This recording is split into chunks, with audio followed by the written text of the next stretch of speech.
jump on the floor and it's getting nasty. Yeah. He ain't keeping his hands up off my ass. Hey Jules, welcome back to my channel. So today we're going to be doing a video that's a little bit different than what I normally do. We're going to be making a wig, and I'm making this wig for my mother. If you guys would like to see what all it takes to make a unit, then stay tuned and don't forget to like, comment, and subscribe. So this hair, I ordered it off of AliExpress. So I don't know how to say this name. The company's name is AoDai. I'm not even going to try. But I got my mom 3 bundles of the Brazilian virgin curly hair with a lace closure. And the lengths that I got her 3 14-inch bundles and a 12-inch closure. And I usually like to get all of the same inch bundles because when you put it on a cap or when you sew it in, it's going to layer itself already anyway. So if you get them 2 inches apart and you layer it, it makes it look really thin in my opinion. So I feel like it's better to get them all the same length so that the layers just look more flowy and the hair looks more full, you know, and you get more bang for your buck, period. Okay, I'm not coming for nothing less than on my mama on her wig. Okay, so I'll show you one of the bundles because they're all the same length, so there's no point in showing you all of the bundles, you feel me? So this is one of them. Now I honestly don't know if this is going to be good hair, but we'll figure it out once she puts it on. Yeah, it's already shedding. With my bundles, I usually fray check the wefts so that, what is it called? Seal the wefts. I usually seal the wefts with fray check to make sure that it doesn't shed any excess, but we're not doing that this time. And then this is the closure. It's a 4x4 closure and it's 12 inches long. He's looking real thin, honestly and truly, because you can see all those gaps, you feel me? Or it probably will be better for me to, you probably won't even see, but you can probably see it. You probably can't see it, but it's like a bunch of gaps in it right here, in my opinion. I'm going to place the cap I'm going to be using on my mannequin. This is a deluxe multi-use weaving cap, I think is what it's called. I'm going to be sure to link it down below in the description box for you guys. But I like this cap because it has the adjustable straps. I really don't use that, but you can. And I like it because it's really breathable. I don't like the dome caps really. The cap down onto the mannequin.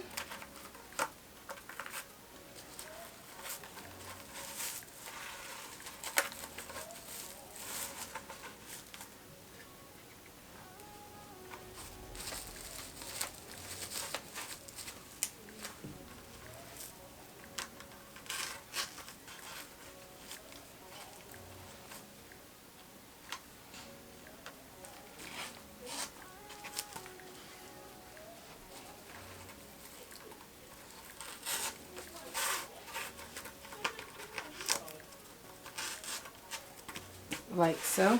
So I'm going to grab my closure and we're going to pin this onto the middle of the cap. And we're going to bring it forward just a little bit. Not too much because my mom's not really the baby hair type of girl. So we're going to pin it down with our T-pins onto the closure.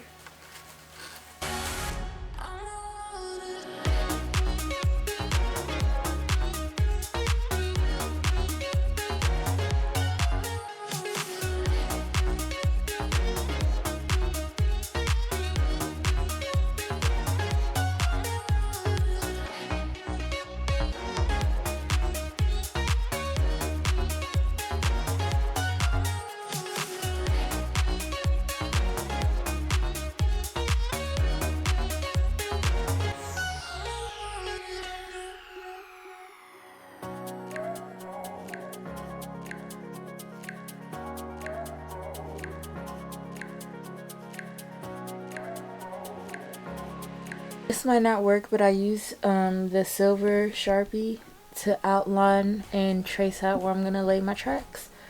So we're just going to trace out where this closure is going to lay.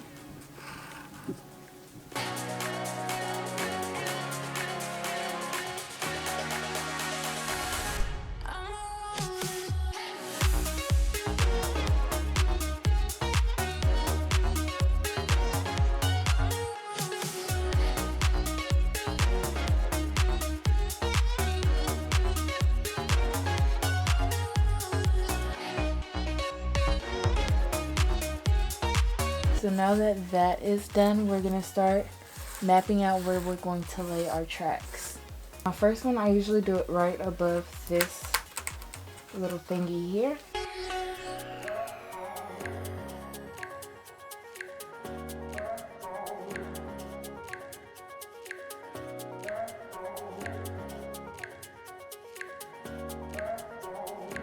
If you want to start under it, you can, but I'll just start right there. And we're going to do about a finger apart with our tracks. So this is going to be our next track.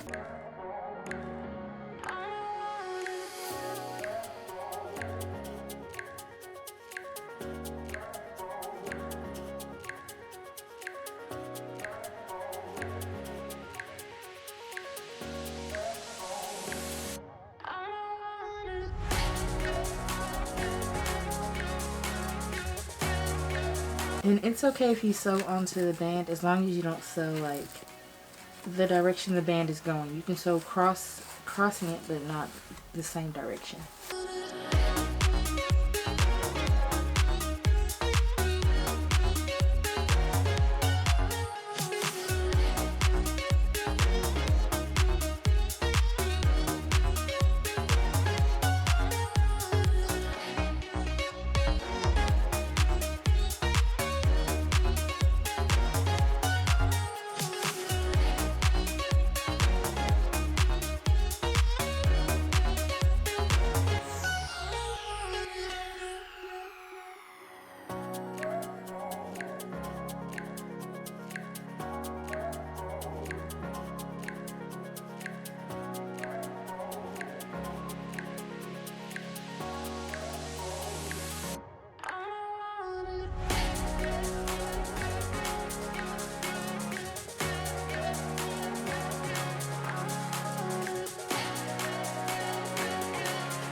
So I'm gonna sew all these wefts together. To double my tracks, I'm gonna be using my machine on the setting 04, and then the top number is gonna be on 1.7 and the bottom number is gonna be on 7.0.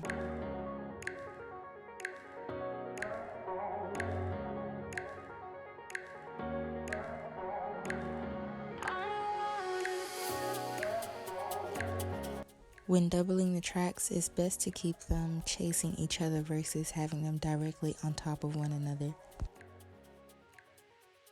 You want them to chase each other so that when you sew it onto your wig cap, it won't be as bulky.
start sewing onto the wig cap. To sew my wigs onto the cap, I keep the setting still at 0.4, and then the top number I change it to 4.0, and I change the bottom number to either 4.0 or 5.0.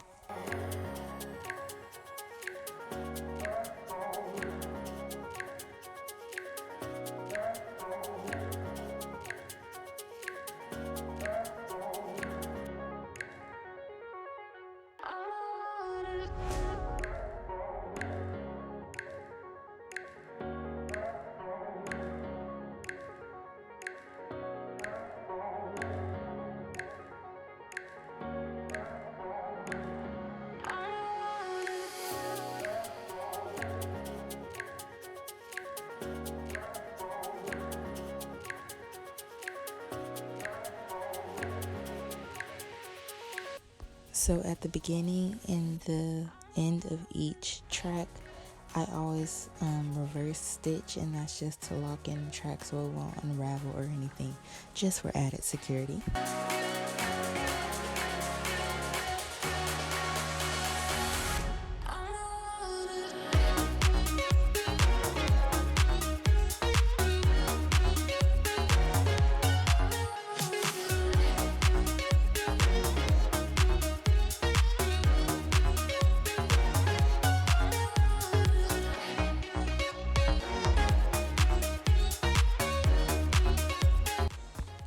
While you're sewing the tracks onto the cap, you want to move the hair to match the lines, but you don't want to stretch the cap because that'll make the cap unwearable.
I'm just going to repeat the steps. I'll be back when it's time to sew the closure onto the cap. To sew the closure onto the cap, I changed my settings, the preset setting thingy, to 0.8, and then I changed the top number to 2.5 and the bottom number to 5.0.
So now I'm going to sew in the last little piece of track that I had left over into this little space I found, just so we could have all the hair into the wig.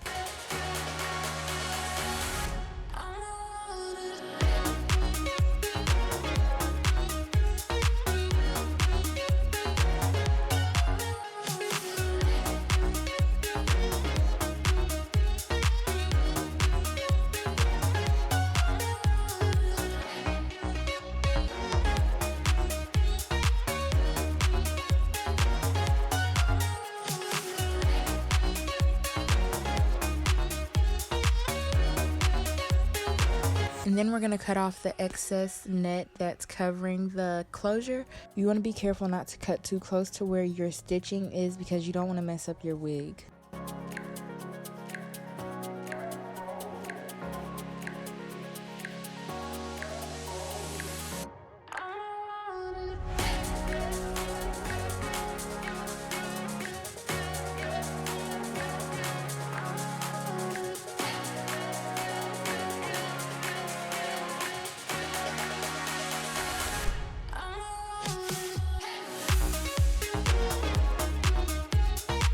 Did over bleach this wig on accident, so if you would like to watch it, just click the card at the top.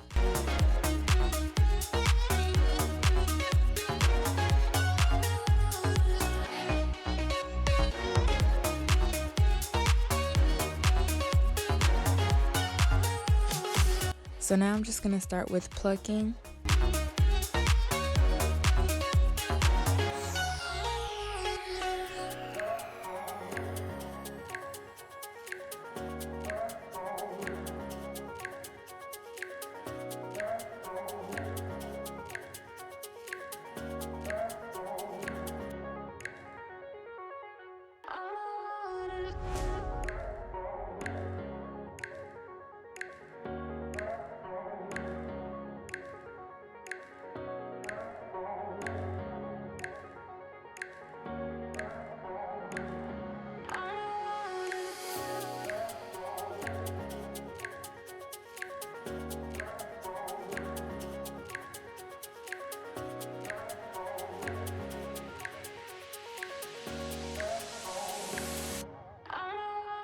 So after we've plucked it, I'm going to use my Jackie's wax stick, and I'm going to apply this onto the hair before I use my hot comb to lay down the closure a bit.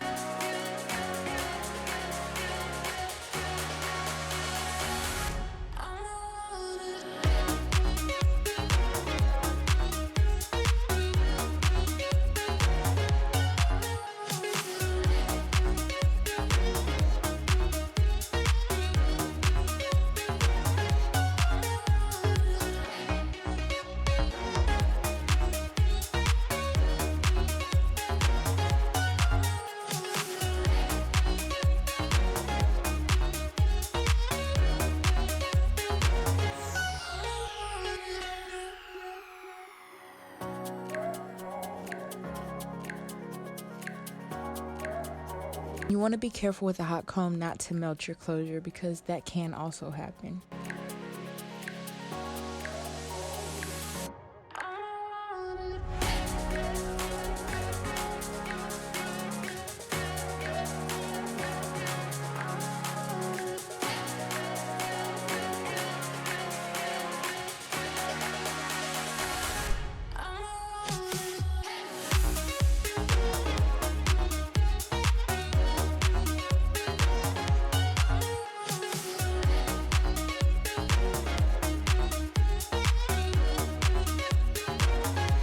This is all the hair that I plucked out of the closure. So to reactivate the curls, I'm going to be using my water. This is just regular water in a water bottle, and I'm just going to spray that all throughout the hair.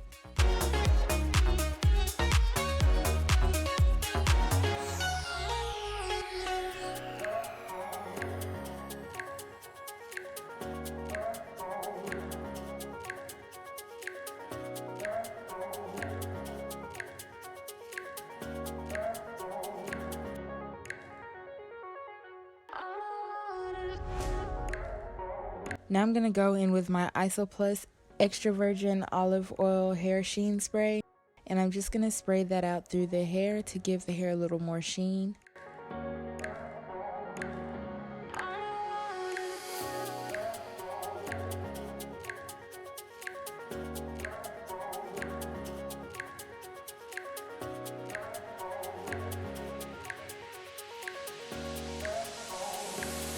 And this is the final look. My mom is about to be on fleek, honey, okay?